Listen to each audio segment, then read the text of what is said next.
दिल्ली में वक्फ बिल को लेकर घमासान छिड़ा है। जंतर मंतर पर all India Muslim personal law board ने वक्फ बिल के खिलाफ प्रदर्शन किया, जिसमें तमाम मुस्लिम संगठनों के लोग, मुस्लिम धर्मगुरु और पॉलिटिकल पार्टियों के प्रतिनिधि शामिल हुए। इस दौरान भीड़ ने जमकर नारेबाजी की और वक्फ बिल को मुसलमानों के खिलाफ बताया। तो वहीं वक्फ बिल को लेकर असदुद्दीन ओवैसी ने कहा कि मोदी सरकार मस्जिदों को छीनना चाहती है। तो इनका मकसद एक ही है कि भारत के मुसलमानों से उनकी सियासी और मजहबी शनाख्त को छीन लिया जाए। मैं आपको बता रहा हूं कि इस बिल का मकसद मुसलमानों से मस्जिदों को छीनना, दरगाहों को छीनना, कब्रिस्तानों को छीनना, इवैक्यू प्रॉपर्टीज को छीन लेना, ये मकसद नरेंद्र मोदी की हुकूमत का है। और हम कॉशन कर रहे हैं चंद्रबाबू नायडू को, हमारे पासवान साहब को और नीतीश कुमार को, याद रखिए दुनिया जब तक कायम रहेगी, अगर आप इस वक्त नाजुक वक्त में इस बिल की तायीद करेंगे तो आपको मुसलमान कभी नहीं माफ करेगा, क्योंकि आपकी तायीद की वजह से ये बिल कानून बनेगा।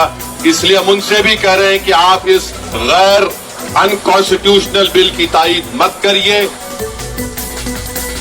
कांग्रेस की तरफ से सलमान खुर्शीद, गौरव गोगोई और इमरान मसूद जैसे कई नेता धरने में पहुंचे। सलमान खुर्शीद ने कहा कि अगर वक्फ प्रॉपर्टी के मैनेजमेंट में कमियां हैं तो वक्फ बोर्ड इन खामियों को खुद दूर करेगा।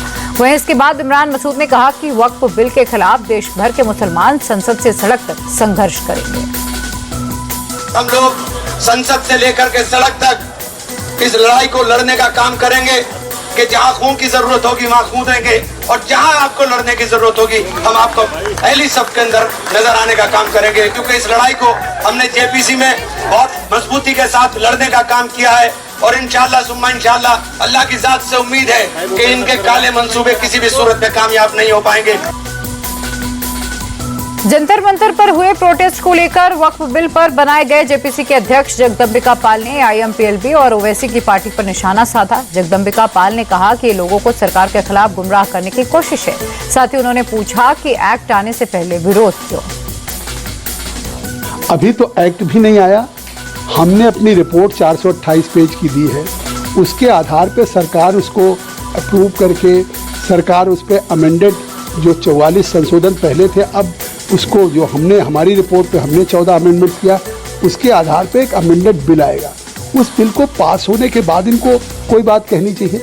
इसका मतलब है कि बिल अभी आया भी नहीं, कानून बना भी नहीं। किस सवाल पे आज जंतर मंतर पे all India Muslim personal law board हो, जमायत उलमा हिंद हो या ओवैसी की पार्टी AIMM हो या विपक्ष की पार्टियों को नेताओं बुलाया जा रहा है, ये केवल सियासी तकरार है। लोगों के मन में गुमराह किया जा रहा है, सरकार के प्रति केवल एक विरोध करने के लिए कहा जा रहा है। अन्यथा ये कानून जो सरकार लेकर के आई थी और जेपीसी को सुपुर्द हुआ था, वो एक बेहतरी के लिए। दिल्ली में वक्फ बिल पर बवाल हुआ तो महाराष्ट्र में औरंगजेब की कब्र को लेकर कई शहरों में जमकर प्रदर्शन हुआ। वीएचपी और बजरंग दल के कार्यकर्ता सड़कों पर उतरे, सरकार से डिमांड करते हुए कहा जल्द से जल्द औरंगजेब की कब्र को हटाया जाए। वहीं औरंगजेब की कब्र को लेकर वीएचपी प्रवक्ता विनोद बंसल ने कहा इस कब्र के साथ हमें उस गुलामी भरी मानसिकता को खत्म करना होगा।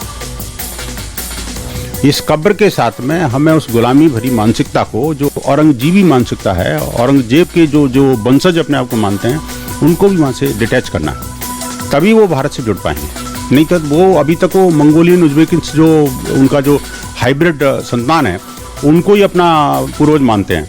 ये ठीक नहीं है भारत के उस। और दूसरी बात ये है कि औरंगजेब का कोई हिंदू मुसलमान से भी कोई लेना देना नहीं है। ये तो भारत और अभारतीय का युद्ध है। ये तो आक्रांता और भारतीय समुदाय के बीच की लड़ाई है। और मैं कहता हूँ कि औरंगजेब के साथ किसी को क्यों जुड़ना चाहिए। आज दुनिया को कोई भी व्यक्ति अच्छी तरह जानता है कि औरंगजेब कैसा था, कितना क्रूर था, कितना, मैं कहता हूँ कि जो जिसे कहते हैं कि पाशविक व्यवहार कहें तो पशुओं को भी लज्जित करने वाला व्यवहार था उसका, अमानवीय चेहरा जो था। तो अब मुझे लगता है कि उसका अंत समय आ गया। अब औरंगजेब का कोई भी निशान वहाँ रहना नहीं चाहिए। शिवसेना ने ही सबसे पहले औरंगजेब की कब्र को महाराष्ट्र में सियासी मुद्दा बनाया था, लेकिन बदले हालात में उद्धव गुट खुलकर औरंगजेब की कब्र हटाने का विरोध कर रहा है। उद्धव गुट का तर्क है ये कब्र महाराष्ट्र में मुगलों की पराजय का प्रतीक है और इसीलिए इसे क्यों हटाना, इसे महाराष्ट्र के शौर्य के प्रतीक के रूप में रखा जाना चाहिए। कुछ लोग अब नए नए हिंदुत्ववादी पैदा हुए हैं, नए नए मुल्ला है, नए नए लोग हैं, उनको क्या इतिहास का पता है। कोई उनको चाबी मारता है, अरे महंगाई के ऊपर बोलो, किसानों की आत्महत्या हो रहे हैं उनके ऊपर आप आंदोलन करो। और आंदोलन करने की क्या ज़रूरत है? सरकार किसकी है? मोदी जी की है ना। सरकार आरएसएस की है ना देश में और महाराष्ट्र में, तो आंदोलन क्यों कर दो? ऊपर से एक फरमान आदेश निकालो और हटाओ कवर। किसने रोका है फडणवीस और मोदी जी को?